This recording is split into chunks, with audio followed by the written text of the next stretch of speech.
Welcome, friends. Today we are going to start with the first chapter of biology, that is, the living world. A disclaimer for you all that even I am a student. It's just my humble request from you guys that please, if there's any flaw, forgive me. So let's get started with the chapter. तो पहले हम लोग पढ़ेंगे कि living होता क्या है, मतलब what is living. This is the first unit of your chapter. So living is growth, reproduction, ability to sense environment, and mount a suitable response, metabolism, ability to self replicate, self organize.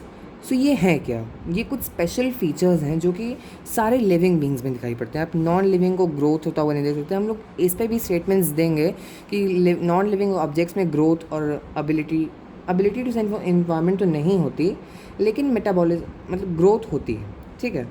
अब हम लोग growth देखेंगे, reproduction देखेंगे, metabolism देखेंगे और consciousness देखेंगे कि ये किस तरीके से ये कुछ पैरामीटर्स हैं कि हम लोग लिविंग बींग्स को क्लासीफाई कर सकते हैं. तो पहला टॉप हम लोग जो हेडिंग लेंगे वो है all living organisms grow, they do grow.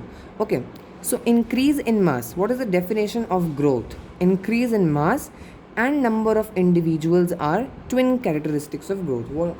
This question may come in as an MCQ that what are the twin characteristics of growth. तो इसके लिए ये important line है, increase in mass and number of individuals. If you see an amoeba, amoeba, it's not binary fission is not growth. Binary fission is the means of reproduction. इसलिए वहाँ पे increase in मास नहीं हो रहा है, number of individuals increase हो रहा है, तो हम लोग उसे ग्रोथ नहीं कह सकते. अब a multicellular organism grows by cell division. Very true statement, because just we now we discuss something about amoeba. तो अमीबा में क्या होता है कि जैसे एक सिंगल सेल आपकी है विथ न्यूक्लियस, इसमें जब डिवीजन होगा तब 2 डॉटर सेल्स आपके बन के तैयार हो जाएंगी, है ना. तो यहाँ पे क्या हो रहा है, ये this is simply reproduction, it's not growth. Okay. Now in plants, the growth by cell division occurs continuously. We know the concept of meristematic tissue. हम लोग को पता है मेरिस्टेमेटिक टिश्यूज़ क्या होती हैं जो through out their life divide होती रहती हैं. ये जनरली एपिकल पॉइंट्स पे दिखती हैं, या तो रूट टिप्स या तो shoot tips, continuously throughout their lifespan. In animals, this growth by cell division is seen only up to a certain age. We see after the age of 18 or 19, people stop, the growth stops. We often call it as the adolescence period.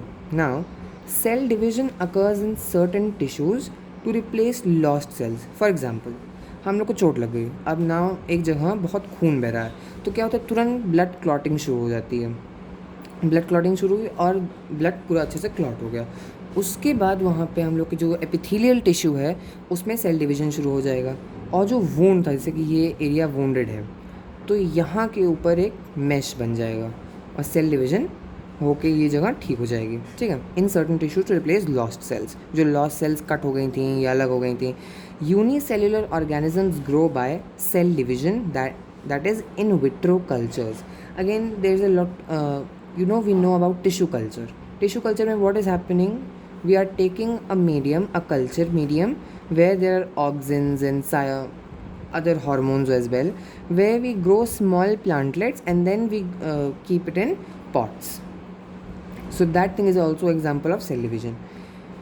In majority of higher animals and plants, growth and reproduction are mutually exclusive events. Now, what is meant by mutually exclusive events? Mutually exclusive events क्या होते हैं? तो इसमें क्या कहा गया है कि in majority of higher animals, यहाँ पे हम लोग सिंगल सेलुलर एनिमल्स की बात नहीं कर रहे हैं, हम लोग हायर एनिमल्स और हायर प्लांट्स की बात कर रहे हैं, जिसमें कि आपका growth and reproduction mutually exclusive events हैं. क्यों? क्योंकि जो ग्रोथ और रिप्रोडक्शन है ये आपका सेम इवेंट नहीं होता, क्योंकि दोनों एकदम अलग हैं, दोनों एक्सक्लूसिव हैं, एक दूसरे से कोई भी इंटरडिपेंडेंसी नहीं दोनों में. Increase in mass is called growth. ये हम लोग ने एक definition they the, increase in mass is called growth. देखिए अमीबा का देखिए एग्जांपल यहाँ पे, अमीबा मास में तो नहीं इंक्रीज़ कर रहा था, इसलिए इनको रिप्रोडक्शन दे दिया, ये ग्रोथ नहीं हुई, है ना. अब आगे आते हैं, तो increase in mass is called growth. But अब यहाँ पे इस स्टेटमेंट को, जो ये स्टेटमेंट है, इसे हम लोग गलत प्रूफ करेंगे. ये स्टेटमेंट अपने आप में सही है, कंप्लीट स्टेटमेंट है, लेकिन इसको भी गलत प्रूव कर दिया जाएगा. But non living objects also face an increase in their mass, but they are not living. जाहिर सी बात है. If you see sand dunes, okay, आपने सैंड ड्यून्स देखा, आप डेजर्ट गए, सैंड ड्यून्स देखा आपने, और नेक्स्ट डे आपने फिर वही सैंड ड्यून देखा. आपने ऑब्जर्व किया कि थोड़ी सी सैंड उसके ऊपर कलेक्ट हो गई है, मतलब कि हवाएं चलती रहती हैं, थोड़ी सी सैंड कलेक्ट हो गई. अब मान लो हाइपोथेटिकली आपने उनका वेट लिया, तो you will see an increase in the weight, है ना, मास और weight. So we can not say कि non living things also, we can not say that increase in mass is also called growth, not just increase in mass. So again, this principle has been proven incorrect. Now, this kind of growth exhibited by the non-living things is simply because of the accumulation of material on the surface. What is happening? Just accumulation of material. Their mass is being increased. Therefore, growth cannot be taken as a defining property for living organisms. This is the reason. ये reason है कि अगर exam में question पूछता है why growth can not be taken as a defining property for living organisms, the answer will be because growth can even take place in non living objects by accumulation of material on their surface. यहाँ पे एक simple statement, a dead organism does not grow definitely. Okay, moving over to our next topic, that is reproduction is a characteristic of living organism. It's very true. Okay, this statement is very much true, but we will see how to prove this statement wrong. So in multicellular organisms, reproduction refers to the production of progeny possessing features more or less similar to those of the parents. देखो, मान लो दो individuals हैं, these are parents. Okay, these are parents. I know they don't look like, but these are parents. So जो इनकी progeny हुई, इनका जो बच्चा हुआ है ना, he will possess things which are very traits, you can call them, which are very similar to their parents. We know the 23 pairs of chromosomes, in which 22 are autosomes, and there's one more pair, that is one pair, it is a sex chromosome. It is called as a sex chromosome, which was a little bit of additional information. Invariably and implicitly, we refer to sexual reproduction. Generally, this is a kind of a sexual reproduction because we are writing more or less. But in sexual reproduction, there is an entire clone. Okay. Fungi multiply and spread easily due to the millions of asexual spores they produce. Again, fungi कैसे आपका reproduce करता है? ये है asexual spores से. Fungi, we will see in class 12th the reproduction. In lower organisms like yeast and hydra, we observe budding. In hydra and yeast, what we see, we observe budding. These are processes which are also termed as asexual reproduction. Okay, in planaria, we observe true regeneration. If you will see a planaria and you cut it in two parts, there will be two new planarias.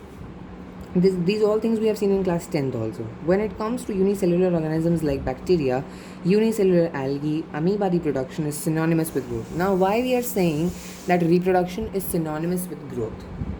Because we also discussed an example about amoeba, that amoeba does what it does. It does binary fission, and during this process, two daughter cells are produced. How many daughter cells? Two daughter cells are produced. Okay, तो amoeba जब binary fission करता है और दो नए daughter cells निकलते हैं, तो उसकी जो खुद की आइडेंटिटी वो लॉस हो जाती है. मतलब वो खुद नहीं जीता है, वो उसके दोनों प्रोजनी जीते हैं, खाली वो खुद डेथ हो जाता है. ठीक है. उसके there are many organisms which do not reproduce. For example mules, sterile worker bees, infertile human couples. ये कुछ एग्जाम्पल्स हैं जो कि रिप्रोड्यूस नहीं करते, लेकिन ये लिविंग है ना. म्यूल्स reproduce नहीं करते. Sterile worker bees, only the queen bees reproduce, not the sterile worker bees. And infertile human couples, there are few couples which have the problem of infertility. Okay, now hence reproduction is also cannot be an all inclusive defining characteristic of living organisms. So this entire point is very important as far as the subjective questions are concerned. अब आते हैं अपने not the least, this is metabolism. इसके बाद जो हम लोग discuss करेंगे वो श्योर है, ठीक है.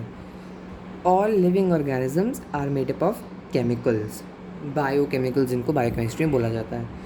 These chemicals, small or big, belonging to various classes, size, functions, etc., are constantly being made and changed into some other biomolecule. We know whatever जो भी चीज़ ह्यूमन बॉडी में बनती है, जैसे विटामिन के गट में आपका सिंथेसाइज होता है, लेकिन वो उसी फॉर्म में यूज़ नहीं होता है, वो कन्वर्ट होता है. मान लीजिए आपने फूड लिया, यू हैड ग्लूकोज, ओके. तो ग्लूकोज आपका सिंपल शुगर है, so as it is it will digest. But if you took starch, okay, you took starch in your mouth, again tylen will work on it and it will form into again glucose. Okay, so this is called as metabolism. Glucose, so we are getting 38 ATP. This will be doing a respiration. 38 ATP we are gaining. Then too, we are saying it's very less. From one glucose molecule we are saying we are gaining 38 ATP. ये कुछ बीच में reaction pathways होते हैं, इसलिए 38 ATP glucose से निकल पाते हैं. These conversions are chemical or metabolic reactions. What are these conversions called? These are metabolic reactions.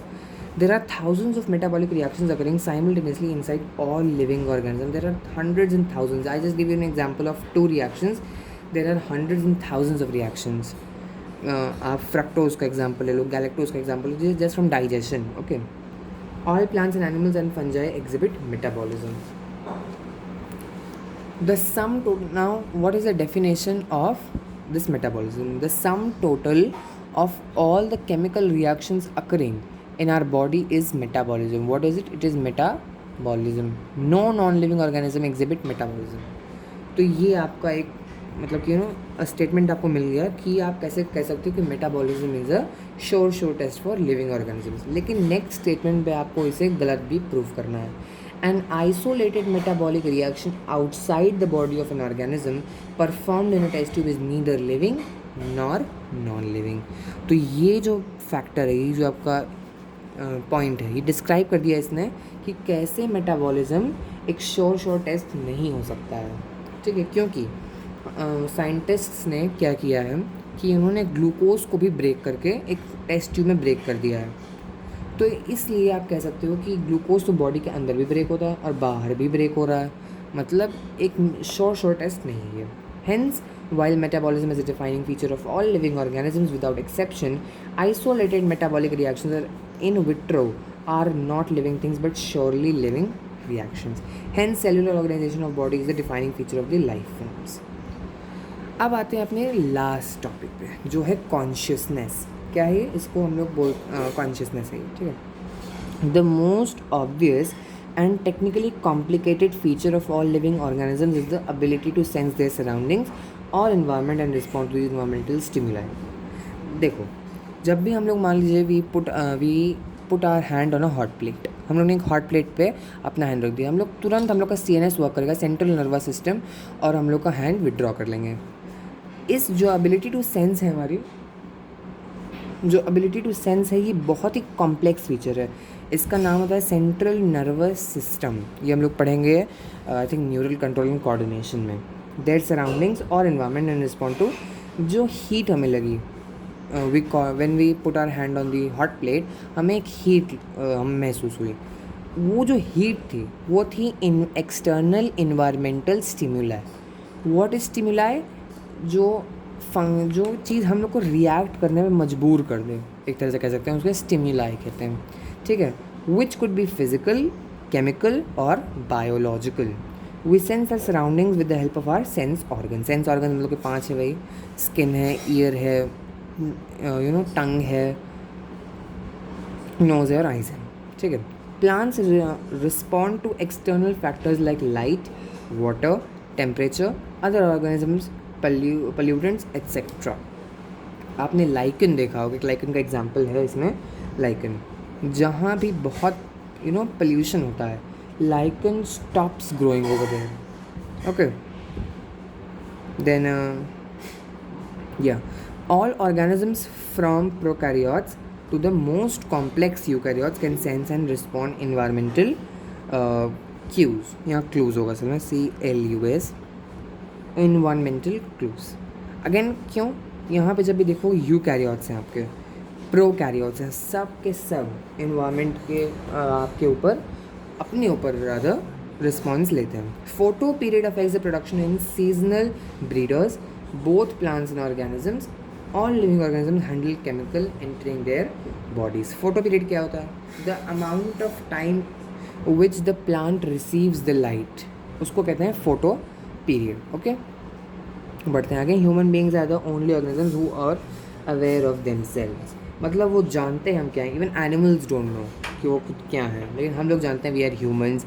अपने अंदर का हम डाइजेस्टिव सिस्टम जानते हैं, लिम्फेटिक सिस्टम जानते हैं, सारी कार्डियोवैस्कुलर सिस्टम. सो कॉन्शियसनेस, ये बहुत important. Consciousness therefore become the defining property of all living organisms. Thank you for watching my video. In the next video, we'll be covering diversity, in which we'll be doing binomial nomenclature, taxonomic categories, taxonomical aids, etc. Thank you.